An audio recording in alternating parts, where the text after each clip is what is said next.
Wow. And you slipped a comment in there that I'm not going to let you get away with.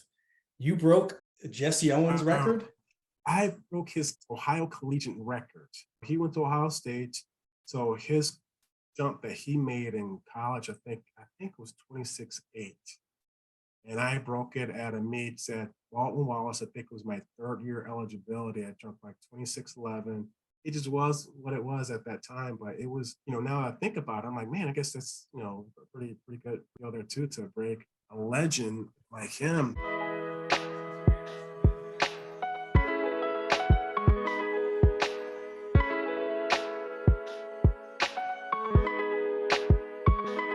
Okay, so welcome to the Dr. J Talks podcast.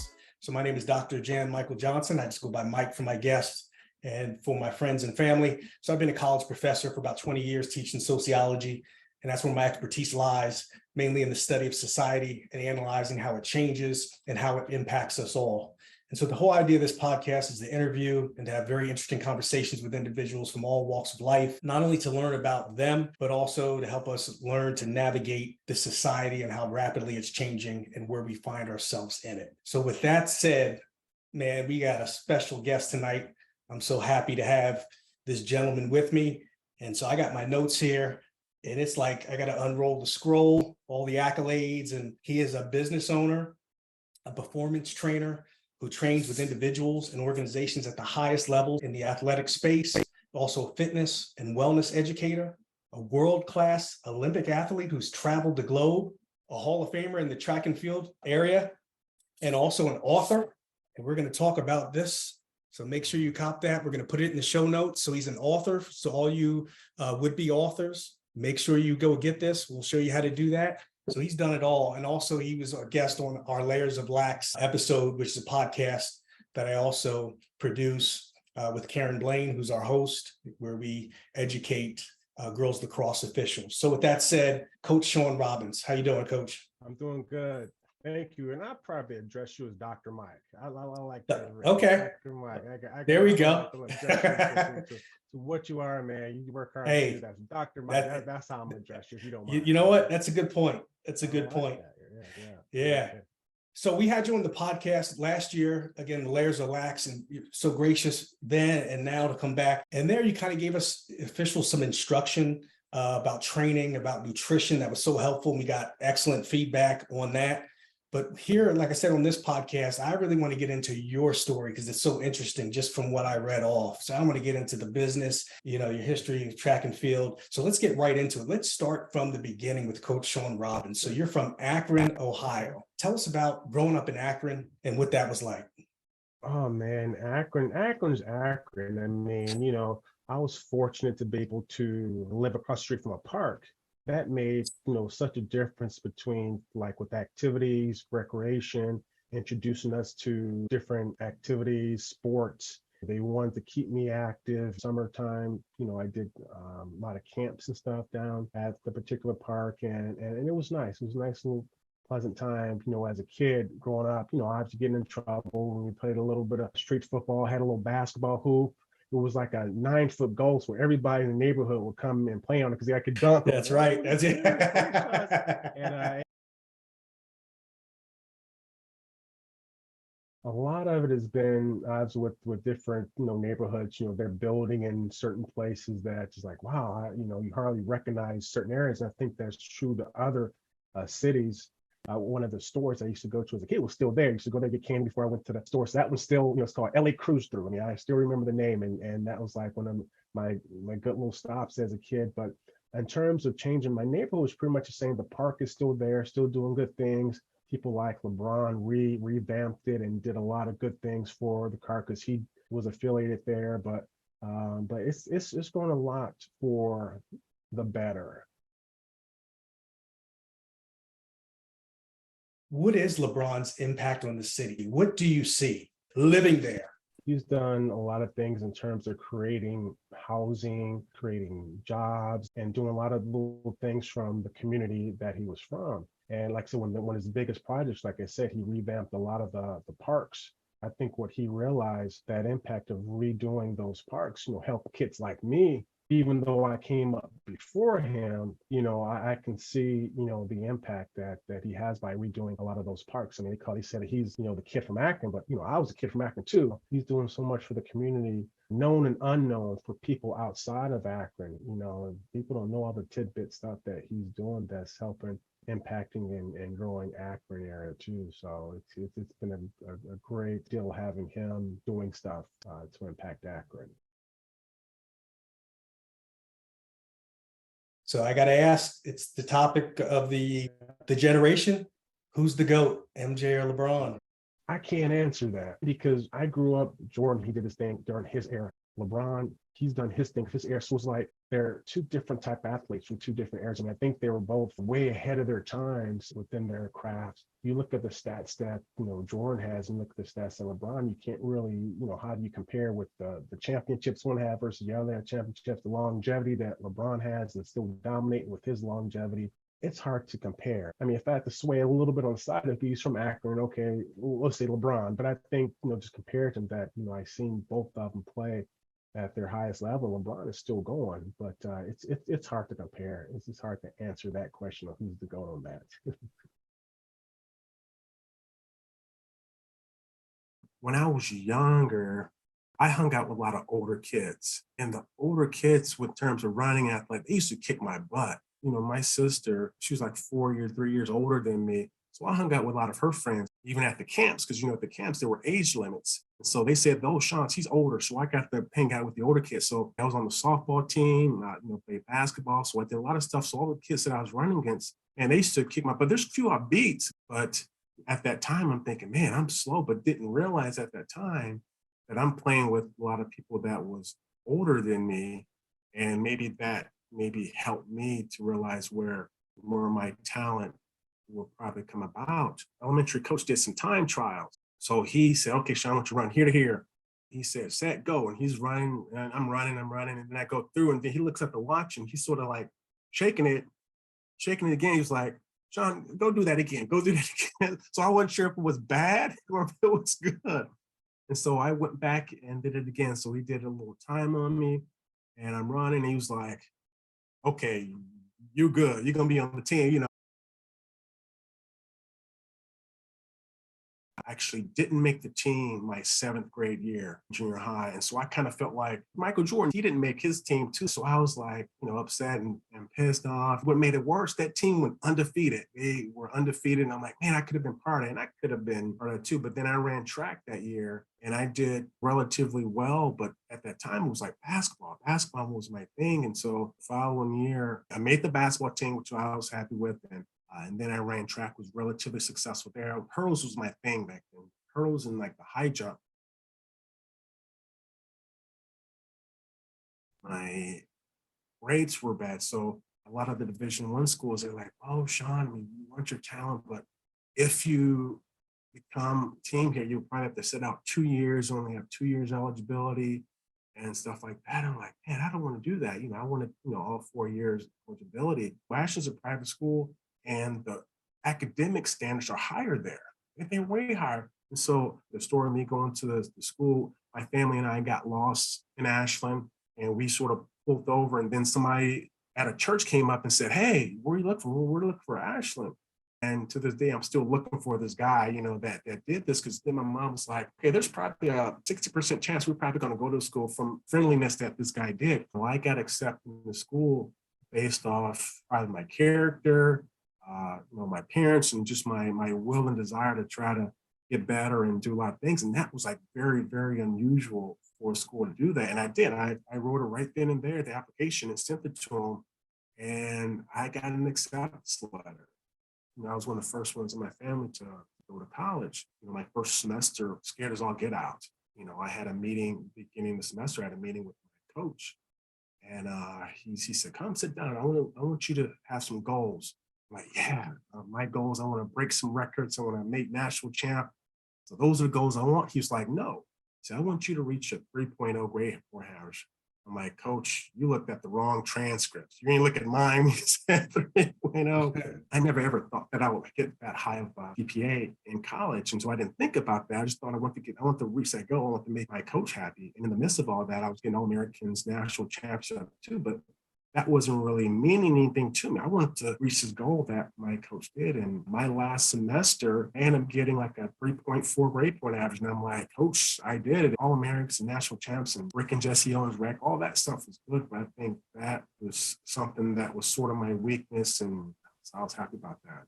You're improving in the classroom academically, and then you're just burning the track up. I mean, 24-time All-American, 5-time national champion. You didn't have a whole bunch of records in high school, but in college, all these accolades. What happened? What was happening physically that you were able to make that leap athletically? Got into a regimen in college, and I think that was the difference between, that's elevated my talent.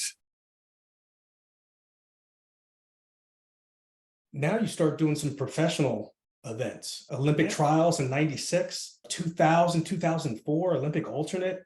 How do you even break into that? Do they just come find you because of your timing? How does that work? Yes. Well, it's the standards. So there's certain standards that you have to jump. Like I have to jump the standard of like 26 feet or something to make the Olympic trials or so. From my senior year of eligibility in college, I hit the Olympic trial standard. That was in 96. Then Olympic trials came, and I'm just a kid. I'm like the only Division II school kid. So the top 12, I got like maybe 9th place. And so final round, I actually jumped very, very well. I mean, what can I say? But I was upset on how close I was. I mean, literally in terms of centimeters, I went 826, and the jump that made the team was 829, which was that. And it was Carl Lewis. Repeat that again, Carl Lewis? It was a couple inches from Carl Lewis. So technically, I got 5th place because the 4th place person gave up his spot. His name was Mike Conley. He was a triple jumper, so he did the long jump for fun.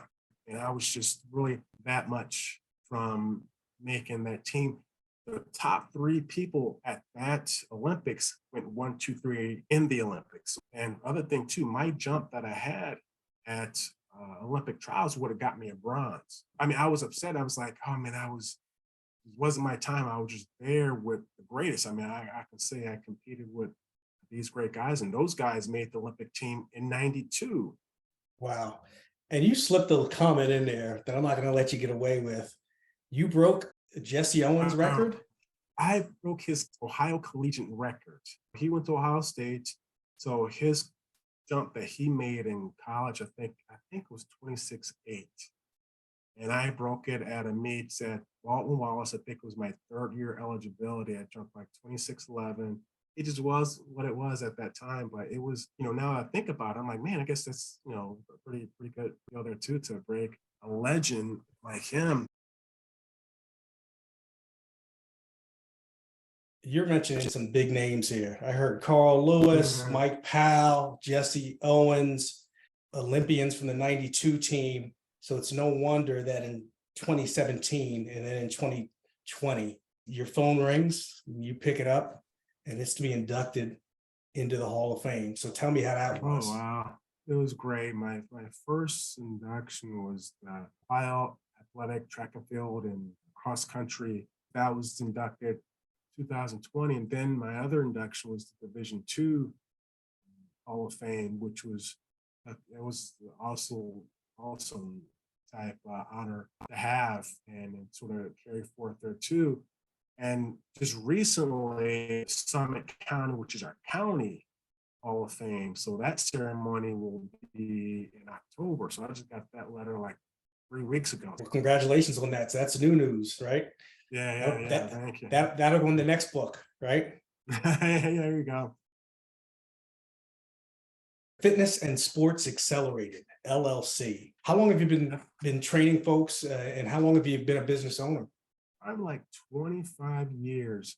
It's crazy how I started personal training. one winter, I went to train in Florida for the winter. So I went with the gym with one of my buddies, name was Richie. I'm watching him. He's like training people. He's showing them the weights and everything. Like, that's kind of cool. I mean, they actually pay you from putting them all that work. And I said, yeah, they pay me for doing this. And I was like, wow. And then he was like, Sean, you should try doing this. I'm like, really? I guess it sounds, it sort of goes in sync with what I do. And so he gave me all the information, gave me all the certification information. And when I came back and I got my certification, from there is when I started my personal training business in '98. And so I've been pretty much full-fledged with my business since 2006, but I've been training since 2008. What are some of the leagues and partnerships that you have as clients? In terms of individuals, I trained, I don't know if you're familiar with Larry Nance Jr. So I trained him through high school. Wow. And I trained Pete Nance, which is his brother, which, he's trying out for the Cavaliers. I'm affiliated with the Big Ten, the Pac-12, and a lot of officiating clinics that I usually travel to all over the summer. How do you make those connections? Was it through your connections you made as an athlete? Not really. I tell people if they want to get into the sports and business field, I said, one, don't quit your day job. I was fortunate because I was able to get coaching salary as well as building my personal training business. So when I was confident in knowing that my fitness business was going to carry me, that's when I, retired from coaching and went straight into it. But the biggest thing getting into it, you got to take time to do it. It's weird because it's a different generation. They like doing the online stuff with people. And okay, it may work. You may make some money on that, but it's nothing like face-to-face interaction with people. And that's the old school in me. And people, they try to do it. They don't have patience because, the attention span now. And I'll blame that a little bit on the social media and all the stuff that they wanted. They want things fast. They want it now. And I'm to a point now in my business where it's all word of mouth. A little bit of social media presence. I don't have to advertise anymore. It's just like word of mouth. Maybe the newer generation, maybe they have to have a serious social media presence on that to get people in. When COVID started, then I went into video training. From a business standpoint, I survived a little bit because of the people that I had, and they were willing to do sessions online. They were willing to do all the other things, because they want to keep themselves healthy. And Right. so I accommodated, pushed through, and then slowly when the gyms started opening up again, my clients started slowly coming back. Thank God I got through it. Okay, now we got to talk about this. So all these accolades athletically, you're business owner, trainer, working with top level athletes and folks at the highest level. And then you're also an author. So everyone, you got to get this book, Play Long, Stay Strong, a guide to help you keep doing the activities you love for life. Okay, on Amazon, check in the show notes and make sure you support. It's funny because I hated to write. I absolutely hate that. That was just not my strong point. But what you find is when it's something that you're passionate about, I mean, the pen will flow. If it's something, and it was something that I'm very passionate about, fitness and longevity, but it flowed pretty well. Thank God for my wife. She helped me with all the editing, and I call it my baby. I never, ever thought I would be able to write a book. If I had to write about something I had no love for, it wouldn't have worked. But that was just truly a great moment in my life. It was almost like getting that 3.3 in college at the end. It's like, okay, you got something that's out there that's published that, people are buying. The process wasn't too bad. I was looking at a couple of publishers, like the old fashioned way, but then we looked at Amazon, and we're like, that's all you need to do, because back in the day, you have to type the manuscripts and mail them to the book people, and they gotta send you samples and you gotta approve it, which is a lot easier than doing it online. My wife always told me, you should write a book. You should. And I was like, oh, just didn't really hit. But 2 years ago, I did a podcast for Missouri Senior Olympics. And so we talked about all these things and, about how to preserve your body. And when I was done, the gentleman, David Simon, came to Sean, if you thought about writing a book about this, he wrote a couple books too. So he gave me a little bit of guidance, but he did it more or less the old school way. I did it more through a more modern type. And then everything flowed. I wrote it and published it. The inspiration, even though it was in my ear from my wife, but when he said I should write something about it, I'm like, okay, you just confirmed what I should do. And it was like a great journey. It's my baby. That's what I call it. Yeah. But hey, Yes. for this lane, this publishing lane, it made sense the new school way. It made it easier, Yeah. facilitated it. Yeah. Sure. But now with these tools and with Amazon, I'm sure they take a cut of it, but they take a lot of the hard work out of that process, it sounds like. And I actually bought a bulk of books too. Sometimes, a lot of times I'll sell them just from officiating clinics. I always bring a couple, and it's nice because it's a piece of me. It's a little bit of advertisement, but whole process of doing something that I thought I would never ever do. I think that leaves me grateful and satisfied. So big congratulations on that. It's on Kindle as well, folks. So make sure you check that out and support that. So as we wrap this up, Coach Sean, I appreciate again you taking so much time out. What's next in terms of the business and evolving? You've been doing it, about 25 years? What is the next, God willing, 25 look like? How do you see it changing? Is there another book? I may have something in my sleeve. But what I want to do, I want to get more into the sports officials world in terms of training. I think it's like a huge need, for older athletes, and that's what I call officials. They're older professional athletes. They got to have more guidance than kid that's like 15, 16-year-old, because a young kid can get away with so much of lack of training. They don't have to stretch, they can do anything. But being older, there's a lot of things that we have to do. We have to stretch. We have to use good running form. We have to eat right. We have to do those things if we want to have a longevity in your officiating world. And that goes along with my book. I mean, longevity is a key because one good thing about officiating, getting to the professional world, professional meaning like NFL or NBA, you're older. You got to be whatever age that is, 35 to 40 years old, and then you got to maintain. Well, that's like the only type of sport that you're older and the body technically is deteriorating. Therefore, you have to do more things to help. And that's what I want to assist to keep, the longevity of that. So to answer your question, I want to be able to have an empire of training for these particular groups. Because I love the camaraderie of officials. They're like the best group. And when I talk, I'm like, you guys are the best group of professional athletes that I work with, because they are. It's just such a brotherhood that I love being around. I love training. And just the oohs and ahs that I get when I show them simple stuff.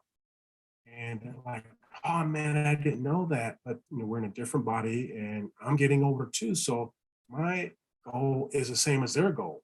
Because when I get older, I want to still be able to demonstrate stuff for my athletes and do the jumps and do the piles and stuff like that. I got to do a lot of things to sustain myself. I want to be older, being able to do that versus just looking, hey, look at my phone, do this, what's on the video. I don't want to do that. I want to be the one be able to demonstrate as long as I can. And because it correlates with what I'm trying to do and my goals personally. There's still some old school mentality with some supervisors. They don't really see it yet. And one good thing about the new generation of officials coming up, they're getting it. They want to do it for a long time.